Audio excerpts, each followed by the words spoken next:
Welcome once again to another session of our mentorship session here at Human Resource Center. Today we are going to be reflecting on the subject what employers are looking for in 2024.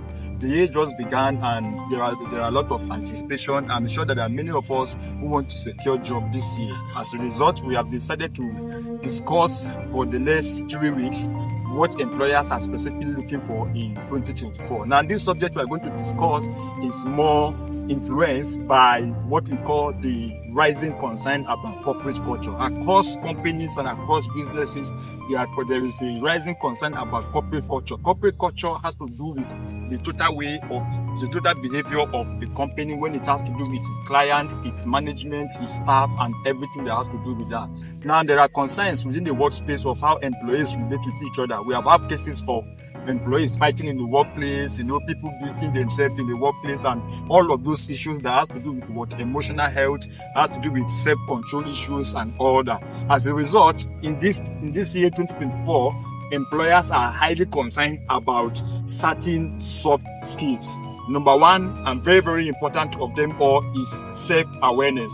Employers want to employ people who are self-aware. Now, who is self-aware? A person who is self-aware is somebody who knows his strengths or his weaknesses, who knows his strengths and his weaknesses.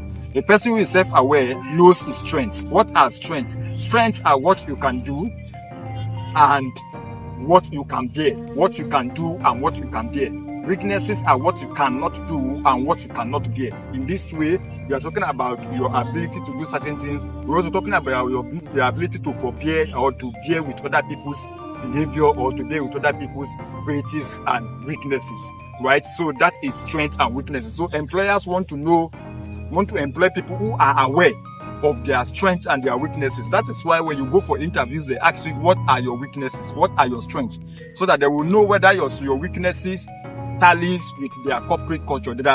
Every organization has a corporate culture, and the corporate culture states in their document, it states what weaknesses they could bear, what weaknesses their corporate culture could accommodate. Number two is emotional intelligence. Emotional intelligence emotional intelligence can be viewed in two ways. Number one is your ability to understand your emotions and control your emotions.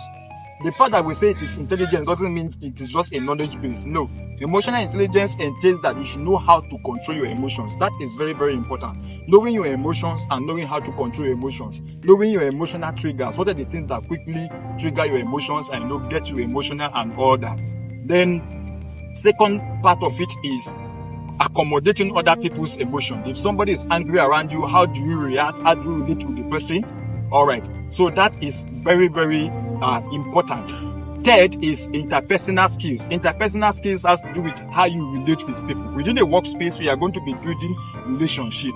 And the corporate culture places a lot of emphasis on building relationship that could stimulate, that could bring about motivation, relationship that could bring about productivity. It has been established that in a workplace where employees could relate with themselves more freely, the productivity is high. As a result, employers are looking for people who can pilot workplace relationship. So when we talk about interpersonal skills, it's your ability to relate with people and also to guarantee the relationship within other people. We are talking about interpersonal, which has to do with one or two people.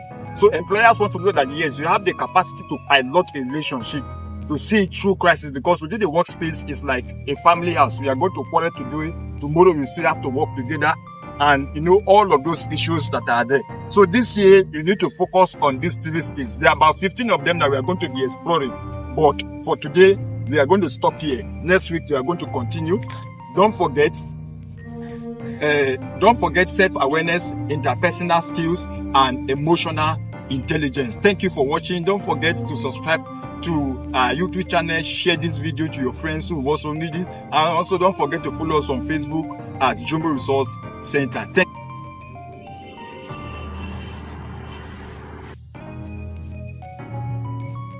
has helped you, it can be of help to someone else.